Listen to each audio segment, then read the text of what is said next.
Ada yang lari ke gunung, bukan untuk menaklukkan puncak, tapi untuk melarikan luka yang tak pernah sempat diperlihatkan.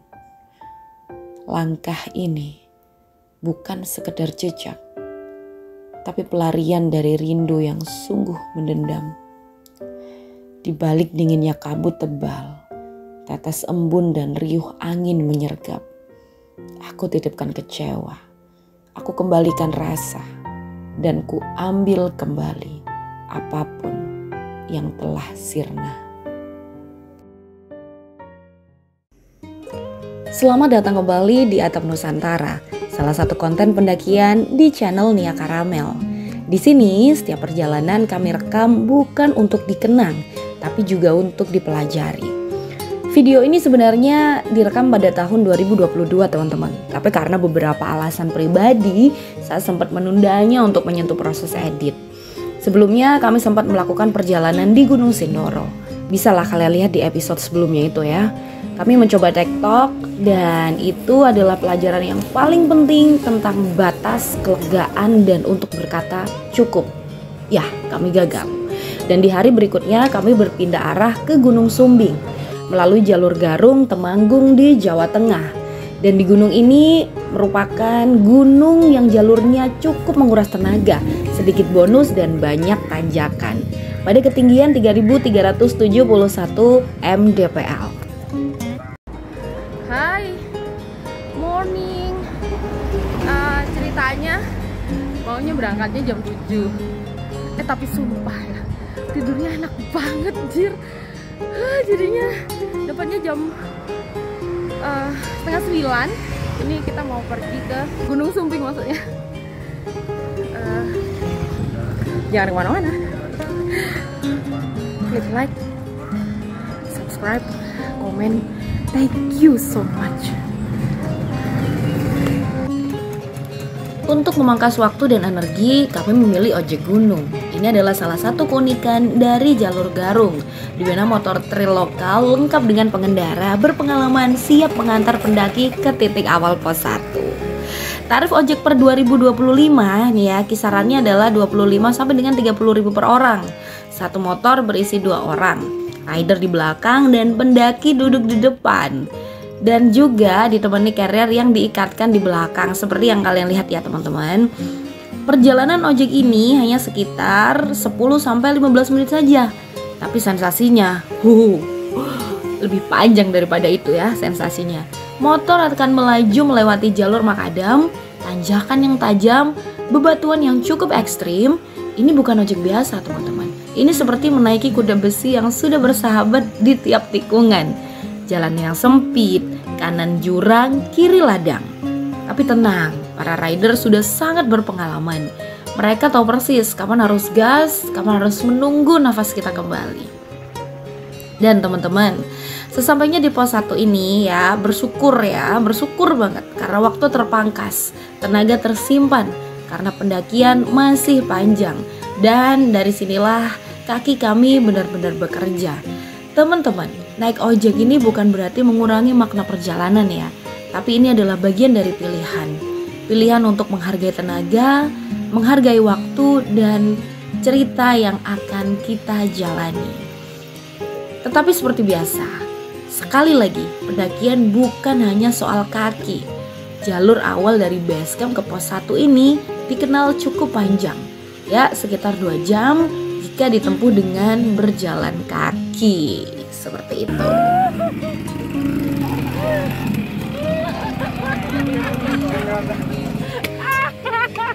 Gimana perasaannya? Mantap. Terima kasih.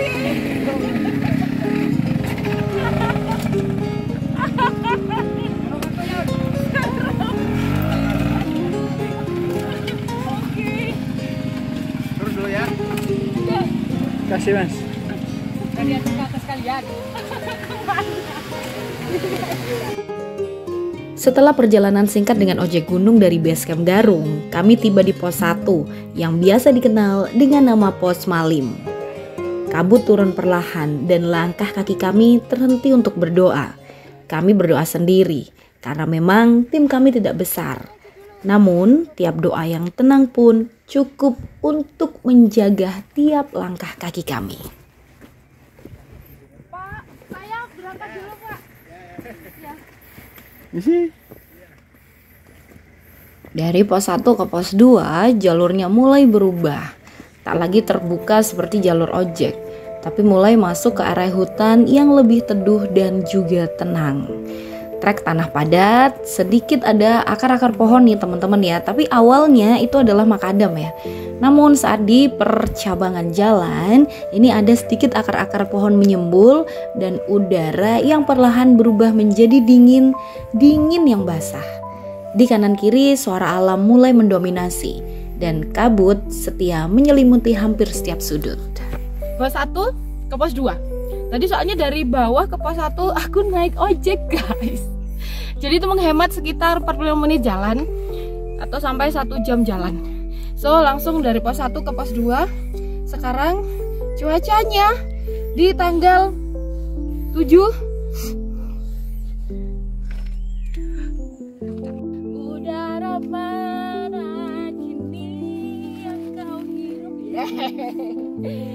Hey, aku lagi ada di puncak, mau akan ke puncak atap Jawa Tengah. Ikuti aku, jalurnya lumayan bonus. Terus ya. Perjalanan dari pos 1 ke pos 2 menjadi bagian awal dari pendakian dengan tenaga sendiri. Treknya ini berupa jalan tanah padat yang cenderung landai. Dikelilingi oleh hutan pinus dan semak yang semakin rapat, jalur ini cukup bersahabat, tetapi tetap menuntut fokus. Apalagi dengan kabut yang terus menemani sejak kami tiba. Dan menariknya, di beberapa titik sepanjang jalur ini, kami menemukan plakat-plakat kecil yang berisi kutipan atau quote inspiratif. Dan untuk kalimat ini tuh ada dipatok gitu ya. Kami tidak membacanya keras-keras, tapi cukup satu tatapan untuk bisa mengerti maksudnya. Kehadiran quote-quote ini membuat jalur terasa tidak membosankan. Seperti ada yang berbicara diam-diam di sela langkah. Sederhana, tapi terasa menguatkan.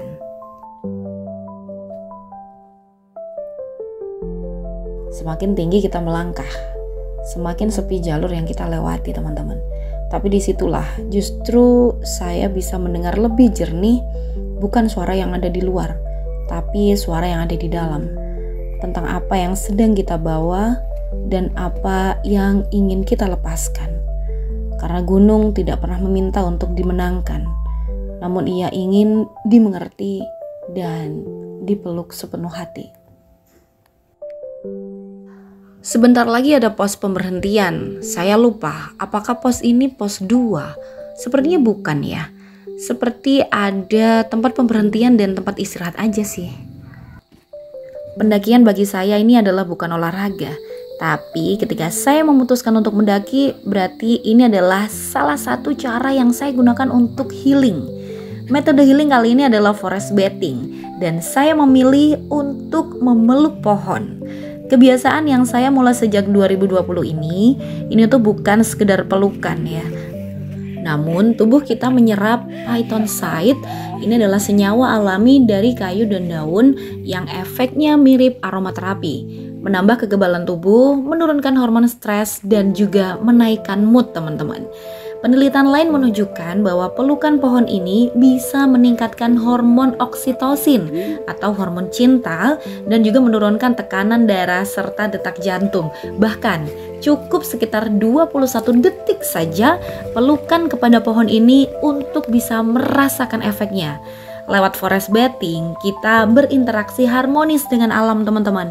Dan memeluk pohon adalah cara sederhana tapi sangat kaya manfaat.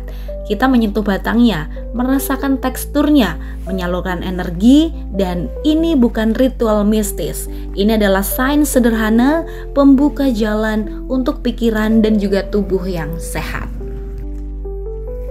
Menarik bukan soal forest bathing? Dan Aku bakalan ceritain, tapi sembari aku pakai krim dulu ya, karena kita ceritanya sambil slow-slow aja, sambil duduk-duduk aja, kalian tinggal dengerin. Enak kan? Sambil jangan lupa tuh di subscribe.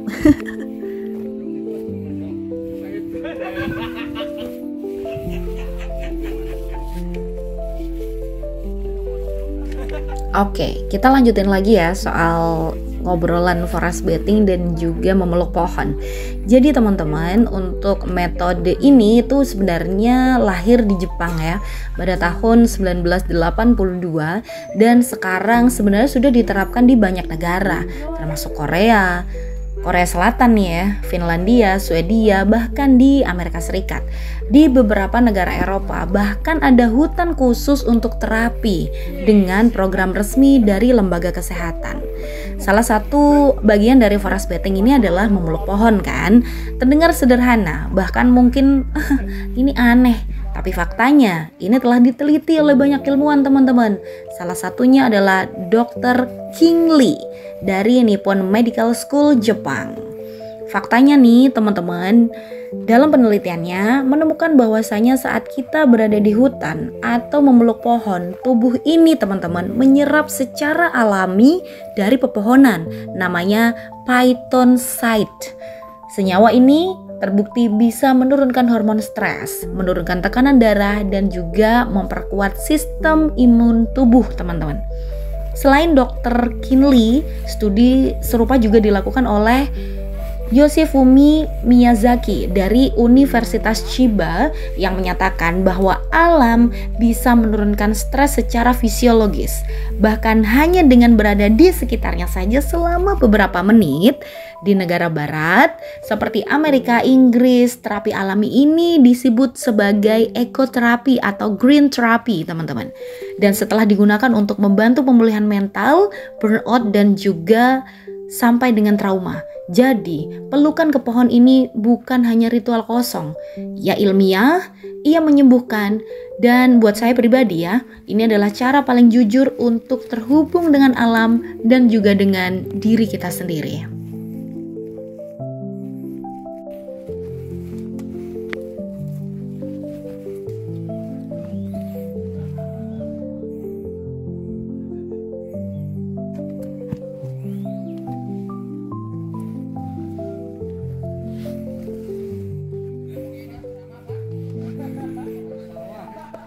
Dan gak kerasa kita udah sampai di pos 2 nih teman-teman. Dan saya lagi pengen semangka. Kita menikmati semangka yuk, sembari kita mendengarkan celotehan-celotehan yang ada di pos 2. Karena ada satu kata yang membuat otak saya itu bener-bener berpikir. Kita tanya deh sama pendaki yang lain, bener gak ya? Atau berbeda-beda? Yuk. Itu lo rencana no, Andi wacana. Jadi budak. Bentar, video bentar. Boleh. Oh, boleh, monggo. Bentar ya. Mas, pos 2 itu bacanya gimana mas? Cara bacanya? Gunung Sumbing. Bukan, pos 2 WAS 2 Baon. Oh, Baon. Bawon. Apa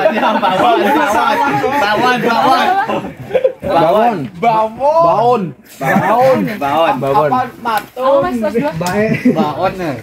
Coba maju. Apa pos 2 mas? Baon kalau nggak salah. Baon. Mas, apa mas pos 2 mas? Baon. Bacanya baon. Baon. Bae monggo. Los jodoh des. Monggo. Channel itu Mbak. Ini apa Mbak? Ya ayo. Ya ayo. Gendong. Cara-cara gendong nake. Tapi pos 2 bacanya banyak ya. Baon. Apa bilang orang Anis biasa. Biasa. Mbak. Buliran. Kenapa? Cantiknya kelewat. Iya. Pos 2 bacanya apa? Baon. Apa mas pos 2 bacanya? Baon. Baik. Iya.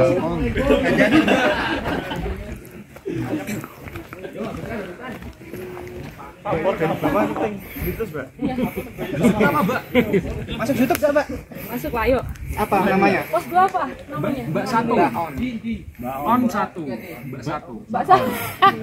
Mbak Satu. Dengar nggak ya? Sini dong. Pos 2 kan banyak tuh dialek ya. Bacanya? Baon. Bawan. Satu. Bawan. Bawan. Mbak Satu. Banyak ya, jadi pos 2 nanti ya. Mia Karamel. Namanya mana? Caramel. Nanti tak subscribe. di Instagram ya. Dari mana, Mbak? Setelah tiba di pos 2 dan bermain kata bersama dengan pendaki yang lain yang dikenal sebagai nama Baon, saya sempat berpikir hal sederhana kenapa namanya Baon ya. Ada juga yang menyebutnya Baon atau yang lainnya lah ya. Sebuah kata yang terdengar lucu tapi penuh makna sebenarnya. Bisa berarti diam, bisa berarti rehat, bisa juga jadi tanda untuk merenung. Dan dari satu kata ini saya sadar ternyata banyak sekali perbedaan dalam satu konteks ya. Apalagi di banyak konteks makin berbeda tuh. Dan di titik ini kami tidak banyak bicara dan sebenarnya itu hanya bertukar pandang saja ya. Dan saya minum air, mengatur nafas karena saya tahu jalur selanjutnya bukan soal kekuatan kaki saja, tetapi juga kemantapan hati. Karena setelah Baon, tanjakan pelan mulai menyapa. Vegetasi mulai berubah teman-teman. Pohon pinus yang tadinya teduh kini berganti dengan semak dan perdu.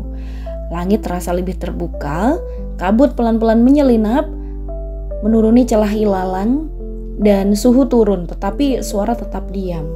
Hutan mulai tenang seperti menanti kita menyatu. Tidak ada aliran air di sepanjang jalur ini teman-teman. Dan di Gunung Sumbing via Garung ini memang kering ya. Maka dari awal logistik air itu benar-benar jadi pertimbangan penting. Seperti tegukan kami atur karena kami tahu di gunung air bukan hanya minuman, tapi energi hidup yang mahal. Langkah kian melambat, bukan karena lelah, tapi karena jalur sudah mulai terbuka dan hati terasa lebih terhubung. Di balik semak yang perlahan menyingkir, cakrawala menyambut dengan kabut tipis yang menggantung. Di jalur yang seperti ini, saya tidak lagi banyak bicara. Tidak perlu. Alam sudah cukup ramai dengan suaranya sendiri. Dari desir daun hingga nafas yang mulai susah diatur. Dan di tengah keterbukaan ini, saya merasa lebih kecil. Tapi justru disitulah saya merasa lebih tenang. Bahwa tidak semua harus kita kuasai. Ada yang cukup kita lalui dengan perlahan dan sadar. Saya bertemu dengan rombongan lain yang berasal dari kota Jakarta. Dan pada selanjutnya kita menjadi teman untuk pendakian ya. Menjadi satu tim pas saat kita summit attack. Nanti kita akan lihat mereka berdua, oke? Sangat enggan untuk meninggalkan spot yang satu ini. Spot yang satu ini benar-benar sangat mengagumkan dan membuat saya menjadi betah berlama-lama di sini.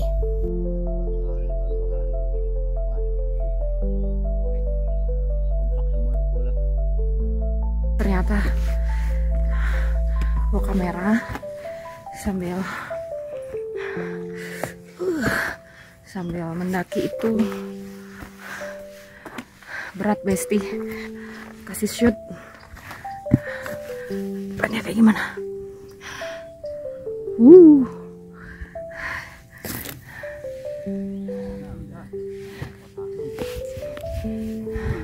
Baiklah guys, kabutnya turun. Yuk. Akhirnya saya tiba di Pengkolan 9, salah satu titik istirahat yang banyak disebut oleh pendaki. Tempatnya tidak luas, tapi cukup teduh lah ya. Dikelilingi semak dan beberapa pohon yang berdiri diam seakan menjaga. Angin di sini berembus pelan, seperti mengajak bicara tanpa suara. Saya duduk sejenak, memilih melepaskan beban, menyeka keringat dan juga mengatur napas. Tak ada suara riuh, hanya desir angin, ranting yang patah pelan-pelan. Saya melanjutkan perjalanan, entah kenapa. Meski tubuh ini lelah, hati terasa ringan sekali. Mungkin ini hanyalah persinggahan ya, tapi sebenarnya ini bukan hanya persinggahan, tapi ini adalah tempat seperti saya belajar bahwa jeda adalah bagian dari perjalanan juga. Bukan untuk berhenti, tapi untuk mengingat kenapa kita melangkah.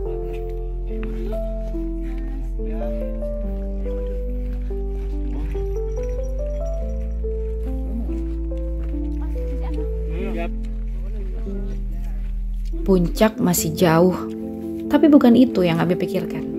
Karena sekarang trek mulai menanjak lebih tajam, menyusuri punggungan yang tak lagi diselimuti oleh pohon. Jalur terbuka, angin datang dari segala arah, membawa aroma tanah dan rerumputan yang terinjak pelan. Saat ini Gunung Sumbing mulai menunjukkan wajahnya yang lain. Bukan hanya tenang seperti tadi, tapi kali ini tegas, indah, namun terlihat gagah. Di sisi kiri terbentang lereng luas seperti lukisan, teman-teman. Dan jauh di sana awan mulai mengambang, semakin naik, pandangan semakin jauh, tapi langkah kami justru semakin dekat dengan keheningan. Tidak ada obrolan, hanya nafas yang terdengar, seolah gunung sedang mengajak kami bicara tanpa lewat kata.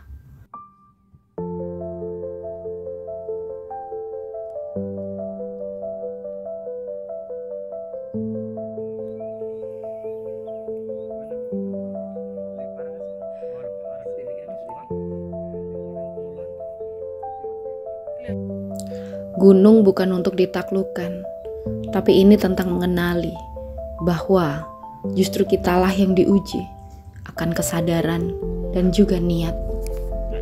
Hai, kita menuju ke pos 3 untuk Gunung Sumbing. Bagus banget tapi lagi kabut. Lelah memang ada, tapi setiap langkah seperti dibayar lunas dengan pemandangan yang muncul tiba-tiba. Dan saya sangat beruntung, saat langkah kaki sudah mulai berat, kabut kan turun. Tiba-tiba ada seekor burung terbang rendah di depan saya, menyusuri jalur. Sepertinya dia tahu arah yang saya tuju, dan dia tidak bersuara. Dalam hati saya teringat sebuah mitos lama. Wah, ini burung penunjuk arah nih. Tak sepopuler jalak lawu, tapi di Gunung Sumbing ada yang percaya jika kamu bertemu burung saat pendakian, apalagi saat ragu, itu tanda bahwa jalur yang kamu lalui itu adalah benar. Ya, mungkin bagi sebagian orang ini hanya kebetulan, namun saya sama sekali tidak mempercayai apa itu kebetulan. Semuanya sudah diatur oleh Tuhan. Dan kadang-kadang hal sekecil ini tuh justru bisa sangat menyentuh hati saya. Mungkin gunung sedang berbicara, tapi tidak dengan suara. Dan kali ini ia bicara lewat sepasang sayap yang mengiringi langkah kaki saya dalam diam.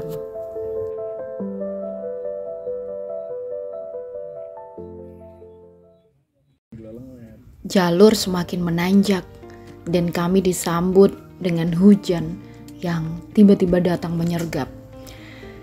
Tidak ada aba-aba, langit memang sejak tadi itu murung, tapi tidak mengira rintiknya secepat itu berubah menjadi serbuan deras.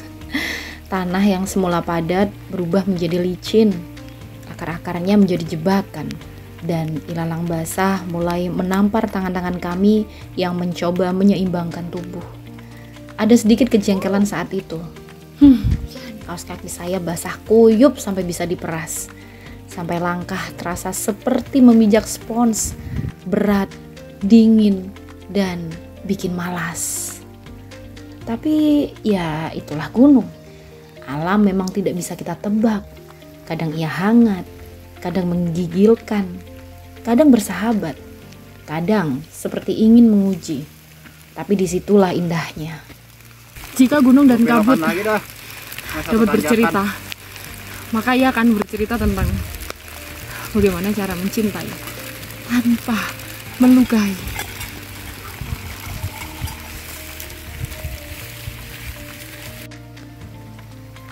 Kita datang bukan untuk mengatur, tapi untuk merasakan.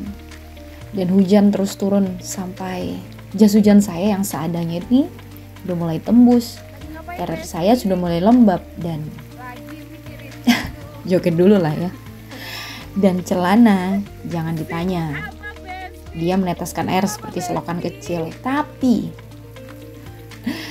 di balik repotnya semua itu, saya menyadari satu hal, bahwa naik gunung bukan hanya soal panorama, tapi juga soal penerimaan. Bahwa kenyamanan yang kita kenal di bawah akan diuji habis-habisan. Saat kamu lapar tapi harus kamu tahan. Saat kamu basah tapi tetap harus berjalan. Dan saat kamu ingin marah tapi tetap memilih diam karena tahu alam tidak salah. Kita hanya sedang belajar lebih sabar, teman-teman. Dan di jalur yang terus menanjak ini, langkah kaki saya melambat. Tidak ada bicara terlalu banyak dan saling melirik untuk memastikan semuanya masih kuat.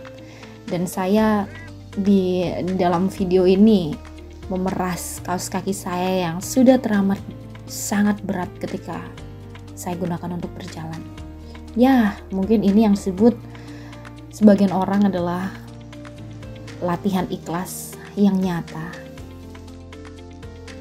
Kadang saya berpikir, bagaimana bisa saya yang malas gerak saat hujan ini sekarang justru berjalan di tengah kabut dan lumpur dan di dalam diam yang anehnya menenangkan ya. Di titik tertentu hujan sedikit mereda, langit kembali mengguratkan cahaya samarnya, tapi tanah masih basah dan kabut belum juga pergi, teman-teman. Namun perlahan jalur sudah mulai terbuka ya. Saya sudah melihat ilalang tinggi melambai ditiup angin. Bukit-bukit kecil mulai memperlihatkan tubuhnya yang sempat tertutup oleh kabut. Dan di kejauhan terlihat shelter pos 3. Rasanya seperti melihat harapan. Dan meski harus mendaki, langkah kaki saya terasa lebih ringan. Entah karena hujan yang sudah reda atau karena hati yang sudah mulai damai dengan keadaan. Saya percaya tiap pendakian punya tantangannya tersendiri. Tapi yang membedakan adalah cara kita memaknainya.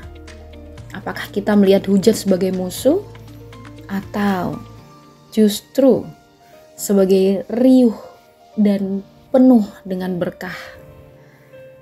Bahwa dalam hidup tidak semua bisa kita kendalikan, teman-teman.